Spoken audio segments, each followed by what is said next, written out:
हरे राम राम राम हरे हरे, हरे कृष्ण कृष्ण कृष्ण हरे हरे, हरे राम राम राम हरे हरे, हरे कृष्ण कृष्ण कृष्ण हरे हरे, हरे राम राम राम हरे हरे, हरे कृष्ण कृष्ण कृष्ण हरे हरे।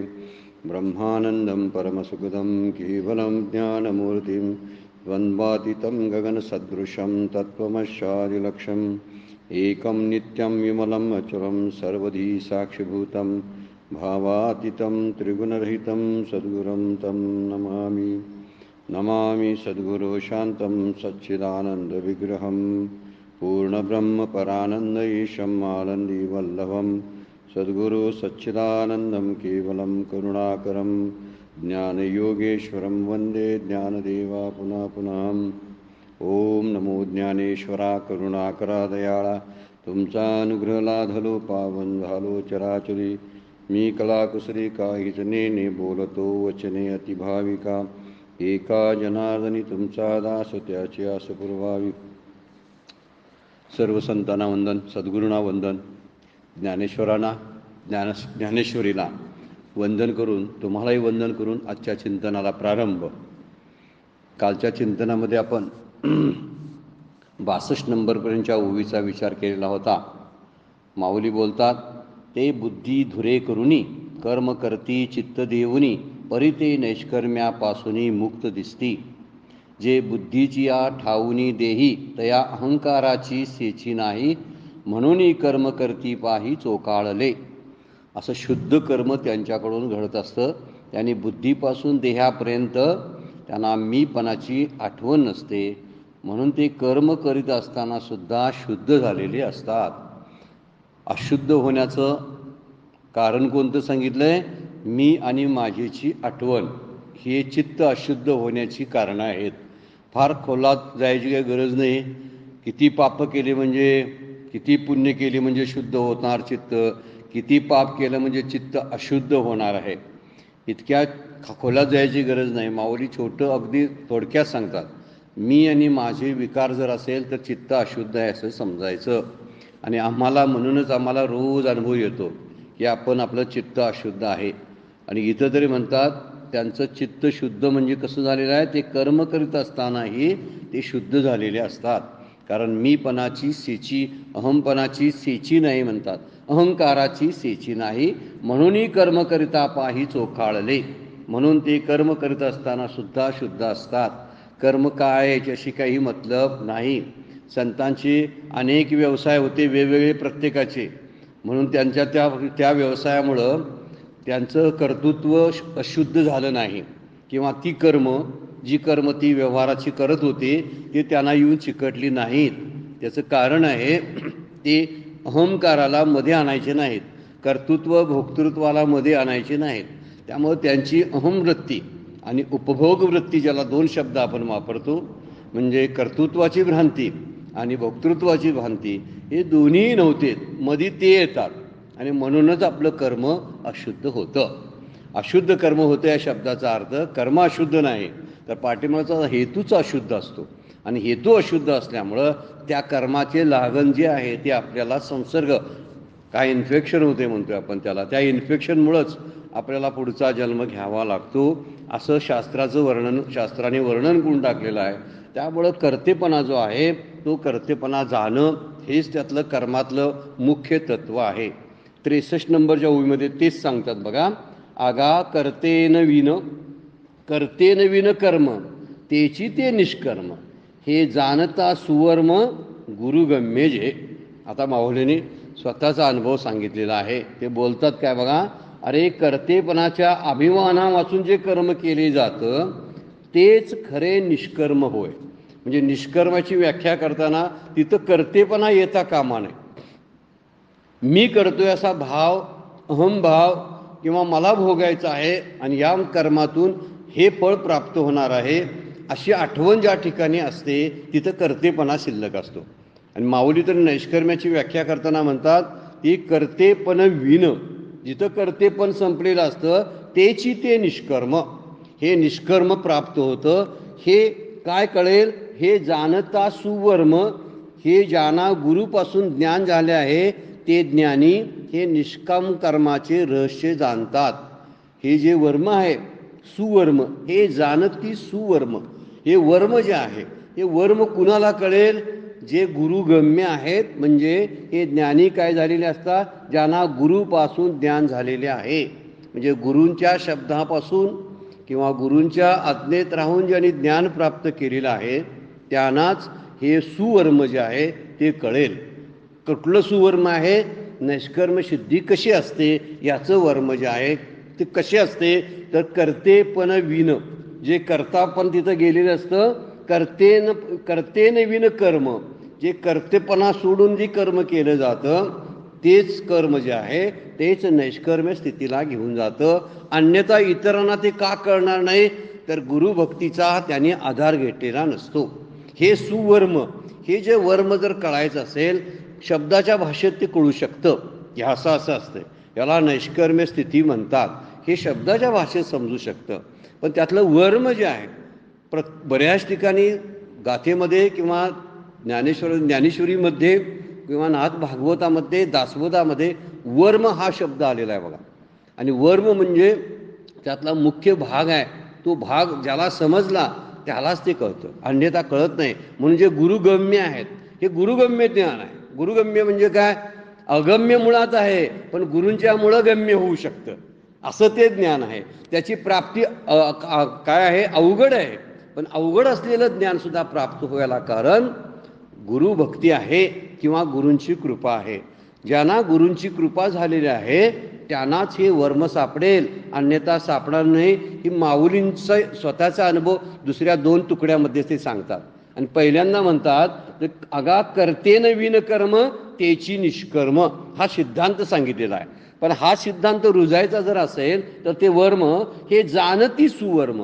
हे वर्म चांगले शहाणे लोकच जाणतात. सुवर्म हे शब्दाचा अर्थ आहे ज्ञानी लोक जाणतात, ज्यांना गुरुपासून ज्ञान झालेलं आहे, ज्यांना गुरुपासून ज्ञानाचं गम्य त्यातलं समजलेलं आहे, गुपित समजलेलं आहे. असा कर्तेपणाचा अभिमान टाकून कर्म करायला माऊली या ओळीमध्ये सांगतात. आणि हाच कर्मापासूनचा अलिप्त राहण्याचा एकमेव मार्ग आहे. कर्मापासून अलिप्त कसं राहायचं? तर कर्तेपण टाकून कर्मापासून अलिप्त राहायचं. हे कर्तेपणाचा कर्मापासून अलिप्त राहण्याचा एकमेव मार्ग आहे. परंतु हे रहस्य श्री गुरुकृपा ज्याच्यावर त्यांनाच कळणार आहे, अन्यांना कळणार नाही. कारण कर्तेपण घेतलं की भोगतपण सुद्धा येतं, त्याला बोलवावं लागत नाही. आपली उपभोग वृत्ती केव्हा जागू होती ना? मी केलंय आणि माझ्या मालकीचं आहे आणि त्या ठिकाणी हे मीच भोगलं पाहिजे. आता मी केलं तर ते आपण भोगायला दुसऱ्याला देतोय का? बघा, मी प्राप्त केलेली वस्तू आहे, काय गोष्ट आहे, काहीतरी माझं प्रॉपर्टी आहे, ती दुसऱ्याला देत नाही वापरायला, तर ती मलाच भोगायची असते. म्हणजे भोगायची जाणीव ही कर्तेपणातच लढलेली आहे. ज्यावेळी कर्तेपणा सुरू होतो त्यावेळी भोक्तृत्वही अंगाला येऊन चिकटतं. त्यामुळे भ्रांतीच्या 4-5 सांगितल्यात, त्यातल्या 2ऱ्या-3ऱ्या भ्रांतीमध्ये एकत्र भ्रांती मानतात. ती कर्तृत्व भोक्तृत्व भ्रांती असा शब्दप्रयोग वापरतात. आणि 2 वेगवेगळ्या पण सांगता येतील, पण सांगताना बोलताना म्हणतात कर्तृत्व भोक्तृत्व भ्रांती. तर ते का 2 म्हणतात? कारण कर्तृत्वाच्या भ्रांतीमध्येच भोक्तृत्वाची भ्रांती लपलेली आहे. म्हणून एकदा कर्तेपण संपलं तर उपभोगाची वृत्तीसुद्धा मावळते, उपभोग घेण्याची इच्छा राहत नाही. आणि ज्यामुळं भोगापासून आपलं मन तैसे भोगातून निघता चित्त मज माझी रिगता हळूहळू पंडुसुता मीची होईल, माऊली 12व्या अध्यायामध्ये बोलतात. भोगातून या उपभोग वृत्तीतून जर आपण बाहेर पडायला लागलो तर हळूहळू ते चित्त भगवत स्वरूप होईल, चित्ताचं चैतन्यमय असं रूपांतर होईल असं माऊली बोलतात. म्हणून कर्तेपण घेतलं की भोगतेपण येते, कर्तेपणा टाकून दिला की भोक्तृत्व सुद्धा राहत नाही. हे दोन्ही एकमेकांवरती अवलंबून असतात. म्हणून ज्यावेळी मी माझं मी शब्द वापरतो त्यावेळी माझं पण सुद्धा त्यामध्ये दडलेलं असतं. आणि माझं पण शब्दामध्ये भोगणं त्यामध्येच येतं. म्हणून ते सोडून देणं, टाकून देणं हे मागच्या वेळा वर्णन केलंय. मी माझी ऐशी आठवण विसरले जयाचे अंतःकरण. हे विसरणं पण जे आहे ते विसरणं पण फार गरजेचं आहे. म्हणून आपण एक मागच्या वेळा ओवी पाहिली होती की जेव्हा आपल्याकडलं जे आहे ते आपण दुसऱ्याकडे दिलो की आपल्यातलं कर्तेपण संपून जातं. आपण देऊन टाकलं की त्यावेळी जातं. त्यासाठी एक ओवी फार सुंदर आहे, मला वाटतं 18व्या अध्यायामधली ओवी आहे. आपणची वियोनी दुहिता की न मम म्हणे पिता, आपणची वियोनी म्हणजे तिला जन्म देऊन, वियोनी म्हणजे जन्म देणे, आपणची वियोनी दुहिता, दुहिता म्हणजे कन्या मुलगी, की न मम म्हणे पिता तो सुटे, की प्रतिग्रहिता जावाई शिरके. माऊली जरा काय विनोद पण करतात, तू विनोद आहे त्यामधला. ते काय म्हणतात की ज्यावेळी ज्यानं तिला जन्म दिला त्या मुलगीला, ती मुलगी न मम म्हणून लग्नाच्या वेळी कन्यादान ज्यावेळी केली जाते त्यावेळी ते न मम म्हणण्याची पद्धत आहे. ही माझी नाही, आता तुझ्याकडे दिली जातात म्हणून म्हणतात की न मम म्हणे पिता, पिता म्हणतो न मम. आता तो गेला बाहेर, तो सुटे, तो सुटे की प्रतिग्रहिता म्हणजे ज्यानं तिला ग्रहण केली की तो जावाई शिरके, तो जावाई अडकतो त्यामध्ये. म्हणजे ज्यानं न मम म्हटलं तो सुटला आणि ज्यानं माझं म्हटली तो अडकला. तसा इथं प्रकार आहे की ज्यावेळी मी माझं कर्तेपण त्यामध्ये असतं, त्यात मी आणि माझं पण येतं. कर्तेपणामध्ये मी असतो आणि भोक्तृत्वामध्ये माझं असतं. ही दोन्ही गोष्टी एकत्रच आहेत बरं का. पण या जरासं चिंतन करत आपण बसलो की लक्षात येतं, मी म्हणायला लावणारं ते कर्तृत्व असतं, करता असतो तो म्हणतो मी करता आहे, आणि माझं पण जे आहे त्यामध्ये भोक्तृत्व दडलेलं असतं. त्याच्याच पुढच्या एक सुंदर आणखीन उभी आहे बघा. विषाचे आगरही वाहती ते विकिता सुखे लाभ जेती, एरनिमाले निमाले जे घेती वेचुनी मोले. विषाचे आगर वाहती, विषाचं जिथं प्रमुख केंद्र आहे आगर, ते वाहून घेऊन जातात, त्यामध्ये विष आहे असं घेऊन जातात विक्रीसाठी. ते विकतात, जे विकिता सुखे लाभ जिती, त्यांना सुख आणि लाभ प्राप्त होतो विकून, विष विकून. एर निमाले जे घेती, ते उरलेले निमाले म्हणजे नष्ट होतात, जे घेतात वेचुनी मोले, पैसे देऊन ते घेतात आणि मरून जातात. उदाहरण बघा, हे दारूचं उदाहरण दिलेलं आहे बघा. दारू वाहून घेऊन जाणारे व्यापारी, त्या ट्रकवाल्याची वेगळी मजुरी, भरणाऱ्यांची वेगळी मजुरी. ती दारू पित नाहीत बरं काय, त्या ट्रकात भरतात घेऊन जातात. ज्यानं दारू निर्माण केली त्याचे पैसे, भरले त्याची पैसे, वाहतुकीचे पैसे, त्यांना सगळं मिळत असतं आणि सगळं घेऊन वाहून घेऊन जातात. आणि जे घेतात ना ते मात्र मरून जातात. खरंच आहे की नाही बघा. सगळं इतर सगळं आहे, हे कर्माच्या बाबतीतला फार सिद्धांत आहे.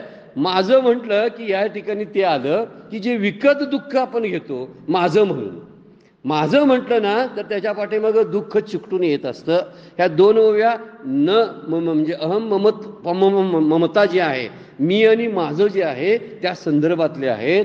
जसा एखादा पिता कन्यादान करून रिकामा होतो, जावई अडकतो, जसा एखादे दारू विकणारे स्वतः वाहून नेतात, पैसे घेतात, लाभ घेतात, आणि तोटा मात्र कोणाचा होतो, पैसे देऊन विकत तोटा घेतात ते. बरोबर आहे. ही व्यसन करणारी माणसं पैसे देऊन दुःख आणतात आणि ही काय करतात, दुःख विकून सुख प्राप्त करून घेतात.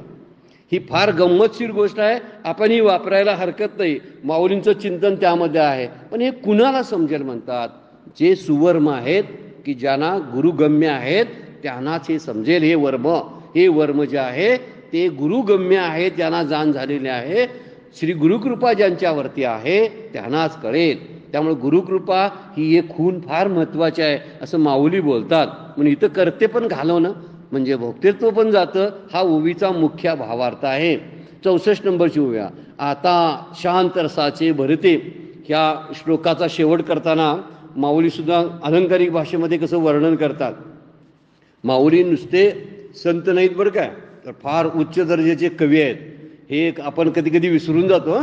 पण विसरायला त्यांचं काव्य बघायला नुसतं जर आपण जर गेलो तर काव्याचा आविष्कार कसा आहे हे आधुनिक कवींनी सुद्धा ज्ञानेश्वरी वाचून पाहावी. म्हणजे त्या काव्याचा आविष्कार, व्याकरणशास्त्र कसं वापरलंय माऊलीने, वेगवेगळ्या प्रकारचे अलंकार किती वापरलेले आहेत याची जाणीव ज्ञानेश्वरी वाचताना आपल्याला होते. काय म्हणतात बघा. आता शांत रसाचे भरते सांडित आहे पात्राते, जे बोलणे बोला पुरते बोलवले. काय म्हणतात, श्री ज्ञानेश्वर महाराज मध्ये श्रोत्यांना म्हणायला लागलेत. एवढे श्रोते असे भावविभोर झालेले आहेत ज्ञानेश्वरी ऐकत असताना, त्यांना मध्ये जाग करण्यासाठीच बोलले बघा. आता शांत रसाचं भरतं आलेलं आहे आणि ते पात्राची मर्यादा ओलांडत आहे. म्हणजे शांत रस इतका आतमध्ये आलेला आहे माझ्या ह्या सांगण्यामध्ये की ते आता पात्राच्या बाहेर जात आहे. त्या शांत रसाने बोलण्याच्या पलीकडे असलेल्या गोष्टीचे माझ्याकडून व्याख्यान करवले जात आहे. मी व्याख्यान करतो पण शब्दानं, पण शब्दाच्या पलीकडचं आहे ते मला त्या माझ्या व्याख्यानातून सांगावं लागतं. त्यासाठी शब्दाच्या पलीकडं असल्यामुळं त्याला शांत रसाचं भरतं आलं म्हणतात. आणि तो शांत रस त्या पात्रातून बाहेर पडत आहे अशी एक कल्पना, म्हणजे एक अलंकारिक भाषेमध्ये माऊलींनी काव्य सांगितलेलं आहे की तिथं बोलण्याच्या पलीकडं असलेल्या गोष्टीचं माझ्याकडून व्याख्यान केलं जात आहे. कोणती बोलण्याच्या पलीकडची गोष्ट आहे? आपण आता जे बघायला लागलो ना, हे अकर्तृत्व नैष्कर्म्य सिद्ध असलेल्या पुरुषांचं हे आहे, हे किती गम्य आहे त्यामध्ये आणि किती ते आतमध्ये खोलवर रहस्यमय आहे हे कळणार नाही. माऊली स्वतः कबूल करतात, मी शब्दानं सांगण्याची थट्टाच करायला लागलोय, वास्तविक ते शब्दांनी सांगता येत नाही असं आहे. पण इथं कशामुळे झालं? शांत रसाला भरतं आलेलं आहे. भरती येऊन ते ओलांडून, ते मर्यादेचं पात्र ओलांडून जातं. शब्दाने जे सांगता येत नाही ते मी बोललो, मला बोलायचं आहे पण ते शब्दाने सांगता येत नाही. आणि हे सद्गुरू कृपेनं बोलणं शक्य झालेलं आहे, त्याशिवाय अन्य मला बोलता येणार नाही. माऊली कबूल करतात. वेळोवेळी विनयतेची भाषा जर बघायची झाली तर ज्ञानेश्वरीमध्ये आपल्याला बघायला मिळते. केवढी नम्रता शिष्यांच्या ठिकाणी असायला पाहिजे, गुरुप्रती, शास्त्राप्रती आणि सगळ्या भूतमात्रांच्या प्रती केवढी विनयता आपल्याकडे असायला पाहिजे. त्याचं उदाहरण जर बघायचं असेल तर ज्ञानेश्वरीतल्या ओव्या आपल्याला बघायला मिळतात. सगळं सांगून झाल्यावर नंतर बोलतात ते, कधी कधी आदेश पण देतात, काही वेळा उपदेश असतो, पण सांगून झाल्यानंतर म्हणतात हे माझं काही नाही, माझ्या सद्गुरू कृपेचं हे देणं आहे असं बोलतात. यावरून त्यांची विनयता समजते. आताही ते म्हणतात या शब्द शांत रसाला भरता आलेला आहे आणि शब्दाच्या पलीकडे असलेल्या तत्वाचा मी वेध घेण्याचा उगीचच प्रयत्न करत आहे असं ते म्हणतात. शब्दाच्या पलीकडला आहे. त्याशिवाय आत्मारामध्ये फार सुंदर उभे आहे बघा. स्वामी कृपेचा लोट आला मज हृदयी स्थिरावला आणि पूर्ण होता उचमळेला तो अनुभव उद्गार. ते काय म्हणतात? मी ज्यावेळी ग्रंथ लिहून झाला माझा, आता हे ग्रंथ काय म्हणतात तर स्वामीची कृपेची एक लाटच्या लाट माझ्यामध्ये आली. कसली? त्या तत्वज्ञानाची, त्या शब्दांच्या तत्वज्ञानाची लाट आली, ती माझ्या हृदयामध्ये सामावली.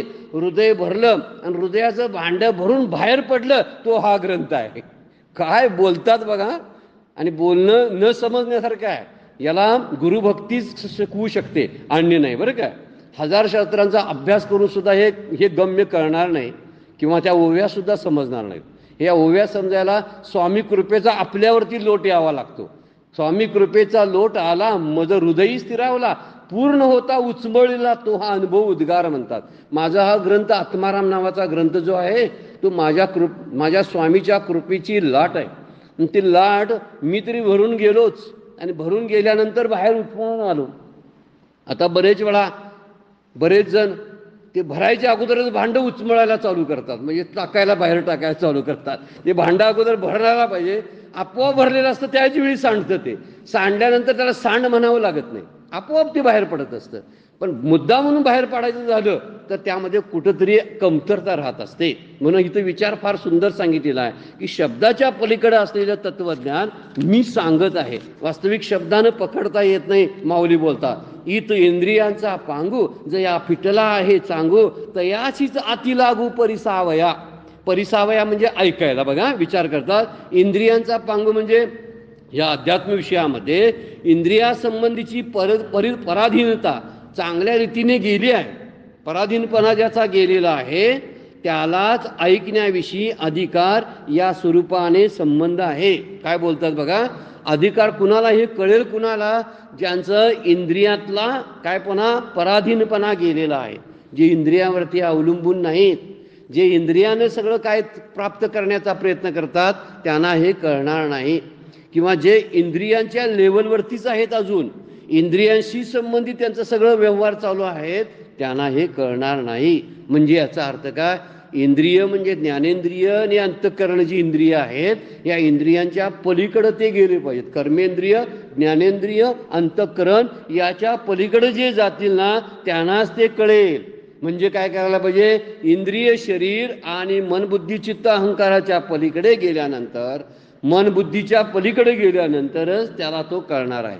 ज्यांची अजून बुद्धी या प्रपंच रूपामध्ये आहे त्या बुद्धीला हे गम्य कळणार नाही. जी इंद्रिय नेहमी राहत इकडं तिकडं प्रपंचामध्येच वावरतात, प्रपंचाचाच फक्त विचार करतात, त्यांना काही कळणार नाही. म्हणून इंद्रियांवर अवलंबून असणं ज्यांचं संपलं आहे, आता ते इंद्रियावर अवलंबून राहत नाहीत, त्यांना म्हणजे सुखासाठी वैषयिक सुखासाठी जे इंद्रियावरती अवलंबून नाहीत. आपलं कशी स्थिती आहे बघा, जर मला काहीतरी सुख पाहिजे असेल तर मला इंद्रियावरती अवलंबून राहावं लागतं. ही गोष्ट कशी आहे तर अजून मी इंद्रियाधीन झालो देवा, तुकाराम महाराज म्हणतात. माझं इंद्रियाधीन पण अजून संपलेलं नाही. जर संपलं नसेल तर त्याला हे गम्य समजणार नाही. इंद्रियांचा पांगू फिटला पाहिजे. फिटला आहे चांगू. चांगल्या रीतीनं ज्यांचा इंद्रियांचं भोगणं आहे, हे भोगणेपणाचा वीट ज्यांना आलेला आहे त्यांनाच हे कळेल, अन्य कुणालाही कळणार नाही. म्हणजे त्यांना सांगितलेलं कळेल, नाहीतर लौकिक पारमार्थिकाला सुद्धा कळणार नाही. लौकिक पारमार्थिक असतात ना, त्यांना सुद्धा कळणार नाही. अजूनही काहीतरी हाव असते, प्राप्त करण्याची हाव असते, काहीतरी असते. आणि अशी हाव जोपर्यंत शिल्लक आहे, अजून लौकिकाची तरी हाव शिल्लक असते, ज्याला लोकेशना म्हणतात, लोकवासना. बऱ्याच जणांचं बरंचसं गेलेलं असतं, सगळंच गेलेलं असतं, पण लोकवासना सुटत नाही मोठ्या मोठ्या पुरुषांची सुद्धा. दिसायला सगळं त्यांनी सोडलेलं असतं सगळं, पण लोकवासना सुटलेली नसते. लोकवासना शब्दाचा अर्थ आहे माझा लौकिक व्हावा, माझ्याबद्दल बोललं जावं, माझे बोर्ड्स आणि फ्लेक्स लागावेत, त्याच्यावरती माझा फोटो असावा, लोकांनी माझं नाव सतत घ्यावं, मला मोठेपण द्यावं. या सगळ्या गोष्टी लवकर जात नाहीत.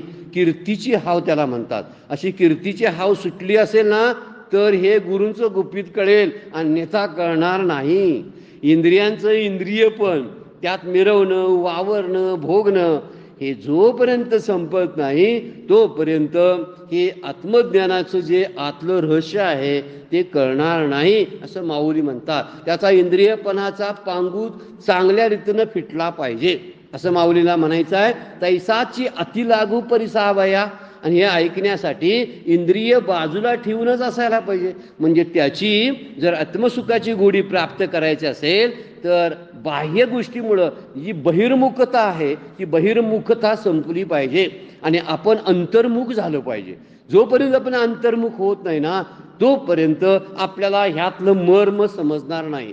मर्म आणि वर्म दोन शब्द त्यामध्ये आहेतच. ते मर्मही समजावं लागतं आणि वर्मही समजावं लागतं. हे समजेल केव्हा, अंतर्निष्ठ तितके तरले, अंतर्भ्रष्ट तितके उडाले. ध्यानाला जरी बसलो, नामाला जरी बसलो तर अंतर्मुख व्हायला लागतो. असं पाठीमागं वृत्ती वळायला लागते, उलटी दृष्टी व्हायला लागते. संतांनी उलटी उपराटी दृष्टी शब्द वापरतात. ही उपराटी म्हणजे परतुनी पाठीमागे टाके आणि आपणची देखे.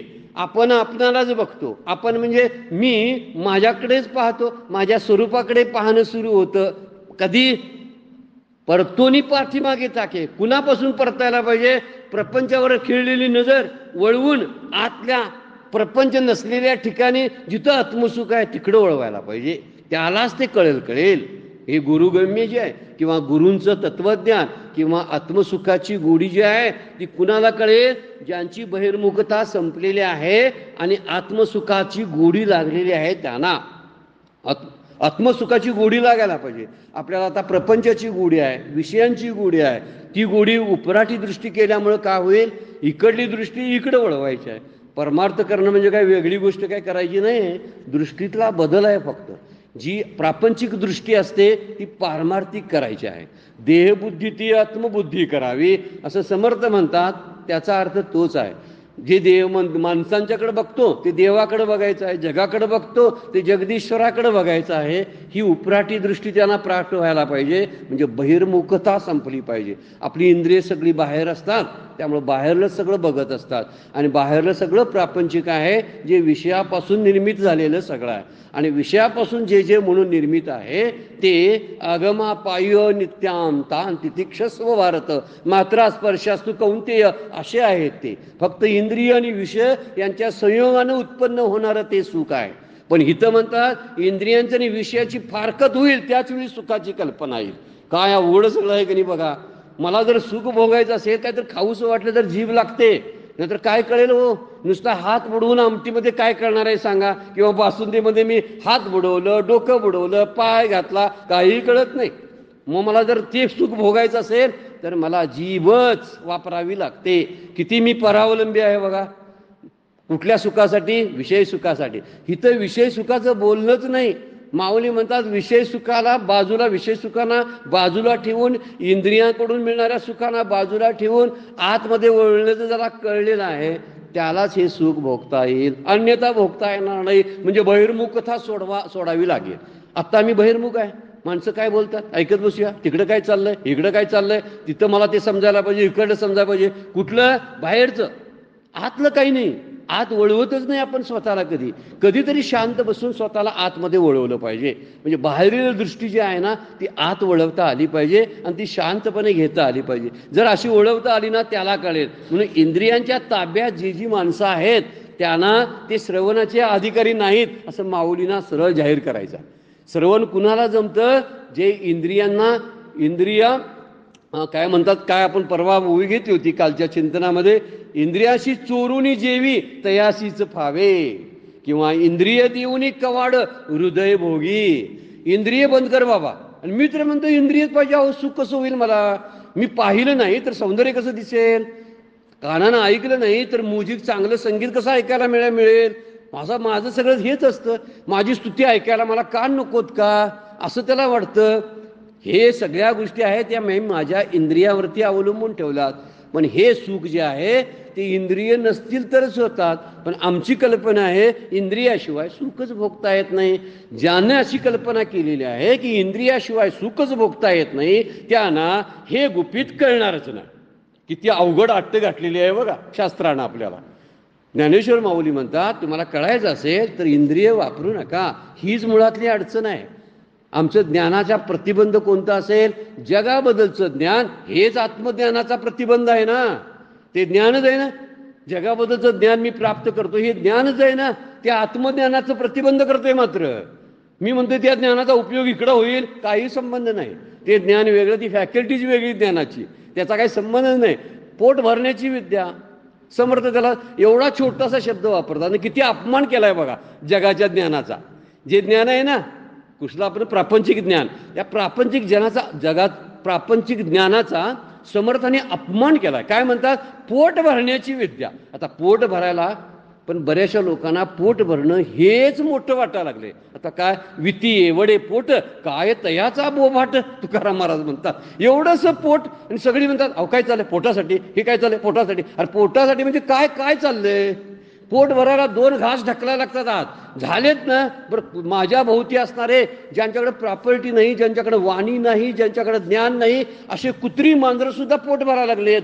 तू काय कमवलंस एवढं मोठं काम? काहीच नाही. मग एवढं मुलांना घ्यावं लागतं, त्यांना जन्म द्यावा लागतो, त्यांना मोठे करावं लागतात. कुत्री पण आपल्या पिलांना जन्म देतात आणि मोठी करतात. तुझं मोठेपण कशात आहे? आत्मज्ञानामध्ये. जगाच्या ज्ञानामध्ये तुझं मोठेपण असणार नाही. त्यामुळे तुला कितीही लौकिक मिळू दे, तुला शांती आणि तृप्ती समाधानाचा अनुभव हवा असेल ना तर या बाबा या इंद्रियांना बाहेर बाजूला ठेव, तरच तुला सुखाची प्राप्ती होईल. आपण म्हणतोय मुलाबाळांच्याकडून सुख मिळतं, जगाकडून सुख मिळतं, परंतु संत म्हणतात जगाना नातलगाना दूर ठेव तरच तुला सुख कळेल. आम्ही म्हणतोय त्यांच्याबरोबर सुखी होणार आहे. कधी शक्य आहे का? विकार घेऊन कोण सुख होणार आहे का? प्राप्त होणार आहे? शक्यच नाही. म्हणून इथं इंद्रियांचं पराधीन पण संपवलं पाहिजे. म्हणजे माझं सुख पराधीन आहे हे मला कळलं पाहिजे आणि कळून त्यातली पराधीनता संपली पाहिजे. म्हणजे हे सुख कसं आहे? उपाधिक आहे, उपाधीनं युक्त आहे. आणि मला जे भोगायचं आहे ते निरुपाधिक भोगायचं आहे. दुसरी गोष्ट तिथं ते सुख जे आहे ते कशावर तरी अवलंबून म्हणून सापेक्ष आहे. आणि मला जे भोगायचं आहे ते निरपेक्ष आहे. निरपेक्षाशिवाय खरं सुख त्याला म्हणताच येत नाही. कारण सुख ही व्याख्या प्रपंचातल्या सुखाला शोभतच नाही. तो अलंकार त्या प्रपंचानं वापरूच नाही. मी सुखी आहे असा शब्द प्रापंचिकाने बोलू नये. ते आत्मज्ञान झालंय आणिच बोलावं. कारण सुख हा शब्द शोभतो कुठं माहिती आहे का? ते सुख नसतं प्रपंचातलं, त्याला मी म्हणतो सुख आहे. कारण ते सुखाचा कपडे घालून दुःखच आलेलं असतं. कपडावरती सुखाचा असतो, आतमध्ये उघडून बघितलं ना ते दुःखच असतं. आपण उघडू बघायचं धारिष्ट करत नाही. म्हणतोय मुलाचा गोंजरवानापणा किती आहे. पण हे पोर मला नंतर बघेल काय हो, हे उघडं करून बघण्यासारखं आहे. त्याला उघडं करून जर बघायचं असेल ना तर जवळपासची कुठल्याच पोराने आई बाबाला बघितलं नाही, फारसं हेळसाण झाली. पण हे करणं काय, उघडं करून बघणं आहे. त्यावेळी त्याच्यावरली आसक्ती संपेल. अजून आपण सुखाच्या लालसेनं ह्या जगातल्या सगळ्या वस्तू, पदार्थ आणि व्यक्तींच्याकडे पाहतो. म्हणून माझं सुख मी त्यांच्यावर अवलंबून ठेवलं. माझं सुख एसीवर आहे, फॅनवरती आहे, घरात असणाऱ्या पदार्थावरती आहे, प्रॉपर्टीवरती आहे. ही चैतन्यमन दिसणारी जी माणसं आहेत त्या रिलेशन्सवरती माझं सुख अवलंबून आहे. ज्यावेळी ह्यातून फारकत होईल ना त्याचवेळी खऱ्या सुखाचा अनुभव होईल. इंद्रियांचं जे अधीनपण आहे, परावलंबित्व आहे, ते परावलंबित्व सोडून आपण स्वतंत्राची भाषा कळायला पाहिजे. म्हणून सगळ्या जगात स्वतंत्र कोण असेल तर एकमेव जीवनमुक्त झालेला, अन्य कोणीही स्वतंत्र नाही आहे. स्वातंत्र्याची भाषा 1947 स्वतंत्राला बोलण्यातला गप्पा येतं सगळ्या. ह्या सगळ्या गप्प्या कसल्या येतात, अशाच की राजकीय स्वातंत्र्याचे आहेत. खरं स्वातंत्र्य जर उभं बघायचं असेल ना संतांनाच विचारला पाहिजे. म्हणून इतर सगळे आहेत ना ही गोत्र आहेत. गोत्र म्हणजे आपला जो गोतावळा सगळा आहे. गोत्र, कलत्र, कुत्र पण आहे गोतावळ्यामध्ये. वर्णन करताना म्हणतात गोत्र, कलत्र, पुत्र, कुत्र यातनं बाहेर पडलं तर स्वतंत्र आपल्याला होता येईल, अन्यथा होता येणार नाही. स्वतंत्र व्हायचं आहे ना म्हणजे स्वतःच्या तंत्रानं वागायचं असेल तर जीवनमुक्तच फक्त वागतो. आम्ही नाचतोय हो, विषयांच्या तालावर नसतोय, माणसांच्या तालावर नसतोय, त्यांच्या शब्दावर नसतो. लाईट गेली की रडतोय आपण, मला आता एसी बंद झाला म्हणून. एसीच्या तालावर नाचलो का नाही, मी नाचलो. मला काहीतरी योग्य वेळी मिळालं नाही तर मी रडतो. मला ते कसं तरी अस्वस्थ वाटतं, म्हणजे मी त्यांच्यावर अवलंबून आहे. इंद्रियांचं पराधीन पण संपलं ना, स्वतंत्र झाला, मुक्त झाला म्हणून समजेल. माऊली छोट्या भाषेमध्ये सांगतात, इंद्रियांचा पांगू जया पिटला आहे चांगू तयाशीचा ती लागू. त्यालाच कळेल ते, त्यानंच ऐकावं ते. म्हणून श्रवणाचा अधिकारी म्हणून बोलताना म्हणतात की इंद्रियांच्या ताब्यात असणारे जे आहेत त्यांना हे गुपित कळणार नाही. पुढे काय बोलतात बघा, हे असो अतिप्रसंगू न संडीपा कथा लागू होईल श्लोक संगती भंगू म्हणून या. आता हे मधलं बोलणं आहे बघा, श्रोते बोलायला लागले. आता इथं सगळे संवाद आहे. आपल्याला भगवद्गीतेमध्ये कुठं संवाद बघायला मिळणार नाही. कोण कोणाचे बोलत नाही काय नाही, भगवंत एकटे बोलतात आणि कधी कधी अर्जुनच दुसरे प्रश्न विचारत बसलेला आहे. ह्या पलीकडे संवादाला माणसंच कोण नाहीत. इथं मात्र भरपूर आहेत. बेडूक पण बोलतोय, माशी बोलते, अमुक बोलते, तमुक बोलते, श्रोते बोलतात, ज्ञानेश्वर महाराज बोलतात, निवृत्तीनाथ बोलतात. सगळ्यांच्या तोंडातून घातलंय बघा. आता श्रोते काय म्हणाले बघा ज्ञानेश्वरांना, काय म्हणतात, हे असो अतिप्रसंगू, हे प्रस्तुत करण्याचे अतिक्रम करणारे तुझं बोलणं जरा बंद कर.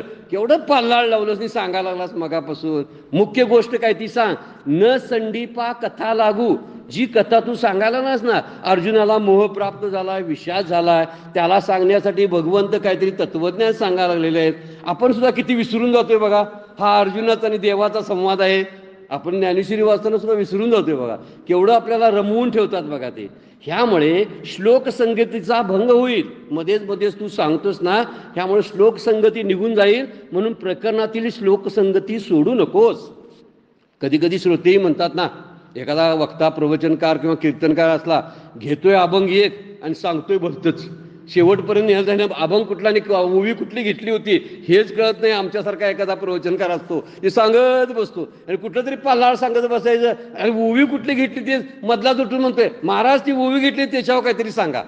सुरुवात केलेली असती एकानं. माऊली स्वतःच्याकडे कमीपणा घेतात बघा श्रोत्यांच्यापेक्षा. श्रोत्यांनी त्यांचा अपमान म्हणजे कसं केलं, अहो तुम्ही तुमच्या मूळ गोष्टीकडे या ना, भलतंच काय सांगत बसला. केवढं बुद्धीचं आणि इंद्रियांचं सांगत बसले बघा. श्लोक केवढा आहे त्याच्यापेक्षा कितीतरी पटीनं किती ओव्या वापरल्या तेवढ्यासाठी बघा, की ह्या गोष्टीमुळं कोणकोणत्या गोष्टी करतात की ज्याचा बुद्धी म्हणजे इंद्रिय जे आहेत त्या इंद्रियांच्या बाजूनच इंद्रिय सगळा भोग घेतात असं समज हे सांगण्यासाठी वापरलेला आहे. कायेन मनसा बुद्ध्या कैवल्य इंद्रिय अर्पी असा श्लोक आहे.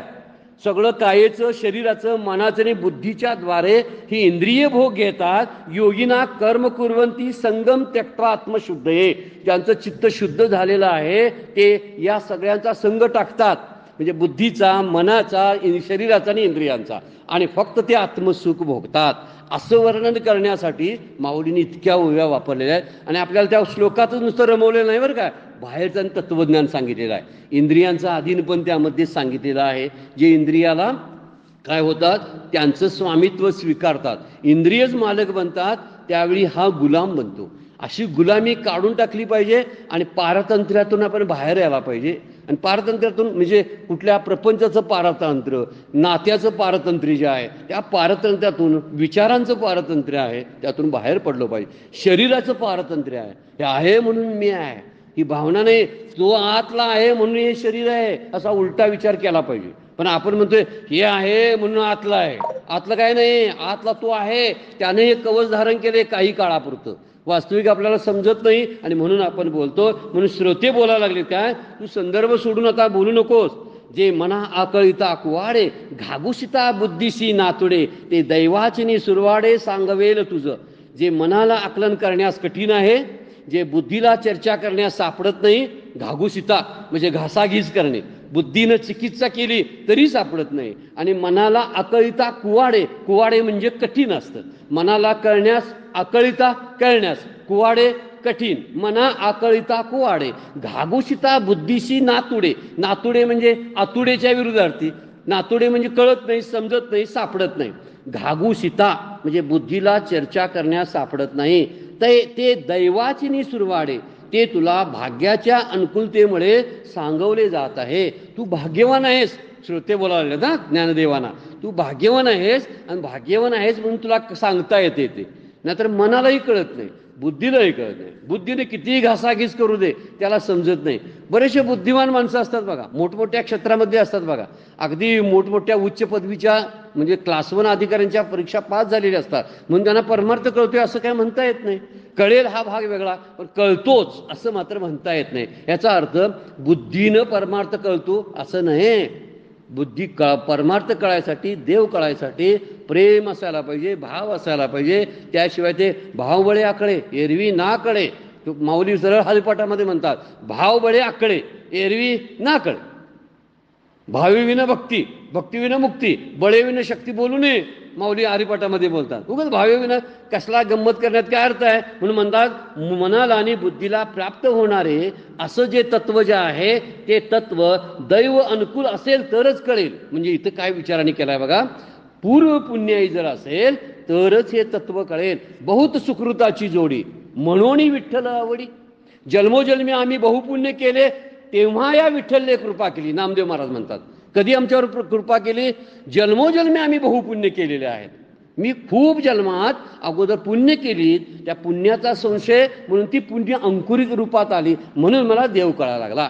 देव कळायसाठी मागच्या जन्मामध्ये मी खूप प्रयत्न केला होता असं सगळे संत सांगतात आणि म्हणून मला देव कळायला लागलेला आहे. इथं माऊली सुद्धा म्हणतात दैवाची अनुकूलता जी आहे ती सुद्धा लागते. बरं काय, बरेच वेळा धडपडीनं परमार्थ करायला आपण जात असतो, इतके सांसारिक मोठमोठे अडथळे येत असतात की त्यावेळी कुणालाच काही सांगता येत नाही की तुम्ही आता ते जरासं त्याचा विचार सोडा आणि जरा नाम घ्या, असं त्यांना सुद्धा सांगता येत नाही. इतकी मोठी अडचण असते त्या माणसांची.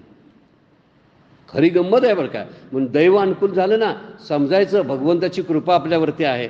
आणि ती बुद्धी जर झाली ना, म्हणजे ते हरिनाम घेण्याची शास्त्राभ्यासाची बुद्धी जर झाली आणि खरंच त्यावेळी दैव अनुकूल असेल, म्हणजे शारीरिक स्थिती माझी बरी आहे, आर्थिक स्थिती चांगली आहे, चांगली म्हणजे बऱ्यापैकी आहे, चिंता करण्यासारखी प्रपंचातलं काही नाही आहे, हे माझ्यावर झालेली दैवाची कृपा आहे. आपण लक्षात ठेवत नाही. ते म्हणतात मी जरा बऱ्यापैकी पूर्वी साठवून ठेवलं होतं ना त्यामुळे मला भोगायला मिळालं आहे आता. तसं नसतंय ते. आपलं दैव अनुकूल असतं म्हणूनच ते प्राप्त झालेलं असतं. तर दैव अनुकूल आहे ना, त्याच वेळी म्हणजे तापलेल्या तव्यावरती भाकरी कशी भाजून घ्यायची असते ना, त्याच वेळी आपण परमार्थाचं मोठं मोठं काम करून ठेवलं पाहिजे. ही मुख्य गोष्ट आहे. पुढे वृद्धत्वामध्ये कोणती स्थिती माझ्यावरती येईल सांगता येत नाही. म्हणून माझं तारुण्य आहे ना, माझी स्थिती चांगली आहे ना, तर आपण त्याचा वापर त्यासाठी केला पाहिजे. म्हणून प्रपंच करावा नेटका सांगितला का माहिती आहे की प्रपंच व्यवस्थित असला तर त्याची चिंता नाम घेताना येत नाही ना. आडमग प्रपंचामधल्या बऱ्याचशा अडचणी चालू आहेत आणि नामाला बसला तर नामामध्ये अडथळे निर्माण होतात, ध्यानामध्ये अडथळे निर्माण होतात. म्हणून तुम्ही अगोदर झाकाझाकी करा म्हणतात संसाराची, ह्याचा मिटवून टाका. सगळं मिटवून टाकलं आणि मग लागा कामाला.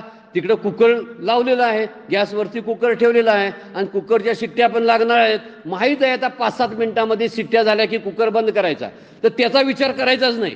तसंच डायरेक्ट येऊन आम्हाला बसायचं, तोपर्यंत शिट्ट्या झाल्या की मधनं उठायचं. त्याच्यापेक्षा काय करावं, सगळं झालंय ना शिट्ट्या एकदा तो ठेवावा आणि मग शांतपणे बसावं. दूध तापवत ठेवायचं आणि इकडं देवपूजा करायची नाही चालत. त्यासाठी काय करायचं, दूध व्यवस्थित तापलं ना, तापलं की व्यवस्थित ठेवायचं आणि देवपूजाला लागायचं, म्हणजे लक्ष विचलित होत नाही. दैव अनुकूल असावं लागतं असं माऊलींचं बोलणं आहे. मनाच्या कशाच्यावरती मनानं ते कळणार नाही, बुद्धीच्या घासाघेशीवर तो परमार्थ कळणार नाही. माऊलींची जो वेळ बघा, इथं मनाची नकी न लगे, म्हणजे जरासुद्धा मनाला तिथं नक लागत नाही. जेथं बुद्धीची दृष्टी न रिगे, रिगे म्हणजे तिथं जात नाही, बुद्धीची दृष्टी तिथं पडत नाही. इंद्रिया कीर जोगे काय होईल, ती इंद्रियांना कसं प्राप्त होईल सांगा बघू. जे मनानं ती बुद्धी मनाची नक्की न लगे आणि बुद्धीची दृष्टी न रिगे, बुद्धी तिथंपर्यंत पोचू शकत नाही, मन तिथंपर्यंत जाऊ शकत नाही, ती इंद्रियांना कसं कळेल. पण दैव अनुकूल असेल तर मात्र शक्य होतं. पूर्व पुण्य असेल तर माऊली म्हणतात तेही कळेल. म्हणजे परमार्थ प्राप्तीसाठी पूर्व पुण्याची गरज आहे हे वर्णन या मध्ये माऊली करतात. आणि खरंच आहे, आपल्याला चांगला देह प्राप्त होणं, योग्य ठिकाणी आपली व्यवस्था तिथं होणं, चांगल्या चांगल्या लोकांच्या सहवासाला प्राप्त होणं. चांगल्या लोकांचा सहवास तरी सहज मिळतोय काय सांगा बघू. आपण म्हणतोय ना, अरे बाबा कुठली पुण्याई, हा एक महात्मा माझ्या दृष्टीस पडला, त्यांचं दर्शन झालं आपण म्हणतो. याचं कारण आहे, कुठं प्रयत्न केलेले नसतात तरी ते प्राप्त होतं ना, ते दैव अनुकूल आहे. म्हणून शरीर संपदा आहे ना आपल्याकडं, ती दैवाची अनुकूलता आहे. माझं सगळं ठीकठाक ठेवलंय ना, तर देवाने मला ह्यासाठी मोकळा ठेवलेला आहे. तू आता आत्मज्ञानाचा विचार कर, यासाठी मला मोकळं केलेलं आहे. माझी प्रापंचिक स्थिती चांगली आहे ना, तर चांगली आहे तर कशासाठी चांगली आहे, तर तू आता त्याचा लोभ सोडावास, त्या चिंतेतून तू बाहेर पडावास आणि ह्या आत्मज्ञानाचा विचार करावास, यासाठी आहे. असा विचार करणारे फार विरळ असतात बरं काय. ते म्हणतात अजून प्रापंचिक स्थिती अजून वरची व्हायला पाहिजे, अजून वरची व्हायला पाहिजे. आता केवढी वरची व्हायला पाहिजे. आम्ही तर काय बिर्ला, टाटा बिर्ला, अंबानी तरी होणार नाही ना. जन्मभर राबलो, रात्रीचं झोपलो नाही तरी मी माझ्यापुरतं बोलतो, मी अंबानींच्या एवढी संपत्ती मिळवू शकत नाही. मी समजा ठरवलं मी रात्रभर राबणार आहे, मिळवू शकणार नाही. मग कष्टाने मिळते, याला किती चुकीचं गोष्ट आहे बघा. कष्टाने मिळते ना, मग मी रात्रभर कष्ट करतो की मग अंबानी होतोय मी, नाही होणार. याचा अर्थ दैवानुकूल. दैवानुकूल झालं म्हटलं की समजायचं की आपल्यापुरतं ते काय करायला आहे, योग्य तयारी व्यवस्थित माझी करून घेतलेली आहे. आणि म्हणून माऊलींची फार सुंदर दैव अनुकूलवरती आहे. होय अदृष्ट होय अपैते, ते वाळूचीही रत्न परते, उजू आयुष्य ते मारिते लुभू करी. वर्णन माऊली कशी करतात बघा. होय अदृष्ट अपैते, अपैते म्हणजे आपल्यासारखं जर झालं अदृष्ट, तर वाळूची रत्ने परते, वाळूपासून रत्न सुद्धा तयार होतील. जर आपल्याबद्दल जर चांगलंच दैव अनुकूल झालं तर वाळूपासून रत्न आपल्याला मिळतील. उजू आयुष्य ते मारिते, मरणारं आयुष्य मारायला जर एखादा कोणतरी आलेला असेल, तोही प्रेम करायला लागेल. कधी दैव अनुकूल. होय अदृष्ट अपैते. म्हणून पुढे म्हणतात आदनी घातली या हरळ, होय अमृताचे तांदूळ, भुकेची राखी वेळ श्री जगन्नाथू. आदनात जर समजा शिजायला काय घातलं, हरळ काय घातल्या, त्या वाळूचे खडे घातले आहे. आदनी घातली हरळ, होती अमृताचे तांदूळ. जर दैव अनुकूल झालं तर ते अमृताचे तांदूळ होतील. आणि भुकेची राखी वेळ श्री जगन्नाथ. आमच्या भुकेला सांभाळायचं काम भगवंत करेल. माऊलींच्या ओव्या आहेत बघा. म्हणजे माझी भूक सांभाळण्याचं काम दैव अनुकूल असेल तर त्याच्यामुळे होईल. म्हणजे मी माझ्याच पद्धतीने जगतो, माझ्यावरच जगतो असं म्हणायची गरज नाही. म्हणून दैव अनुकूलतेचा एक उद्देश, एक दृष्टांत इथं माऊलींनी दिलेला आहे. यावरून आपल्या लक्षात येतं की हे मनाला कळत नाही, बुद्धीला कळत नाही, पण दैव अनुकूलतेचा जराशी साथ मिळाली आणि इच्छा जर झाली परमार्थ प्राप्तीची तर मात्र कळू शकतं. जरी ते शब्दात आहे तरी सुद्धा कळू शकतं. वेळ संपलेली आहे, आपल्याला थांबावं लागते. आजची सेवा श्रीगुरूंच्या चरणी, भगवान ज्ञानेश्वरांच्या चरणी अर्पण करतो. विराम घेतो. कुंडली कवरदा हरी विठ्ठल श्री ज्ञानदेव.